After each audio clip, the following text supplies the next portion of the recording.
সকলকে জানাই পঞ্চমীর শুভেচ্ছা। আজকে একটু বেরিয়েছি মাকে নিয়ে। এই দেখো মা, অ্যাকচুয়ালি মা তো পায়ে ব্যথা, তাই জন্য বেরোতে পারে না। তো সামনাসামনি পাড়ার মধ্যে ছোটোখাটো যে প্যান্ডেলগুলো লোকালে রয়েছে, তো সেগুলো দেখতে আজকে আমরা দুজনে বেরিয়েছি। এখন যাচ্ছি সুলেখার দিকে। ওখানে শুনলাম একটা ভালো পুজো হয়েছে, তো সুলেখার ওখানে শুনেছি একটা ভালো পুজো হয়েছে। সো ওইটা এখন যাচ্ছি দেখতে। তো সকালে খুব ভালো করে পুজো কাটাও, ভালো করে ঘোরো, খাওয়া দাওয়া করো। তো বাকিটা পরে শেয়ার করছি। প্রতি মুহূর্তে যিনি আমাদের পাশে থেকেছে।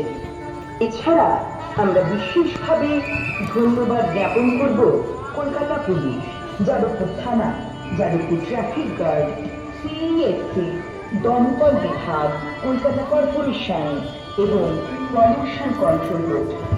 তাছাড়া ধন্যবাদ জানাই অঞ্চলের সকল মানুষকে ব্যাপারে ও ক্লাবের সকল শুভানুধ্যায়ী সকলের দীর্ঘদিনে অক্লান্ত একটা পুজো করবে।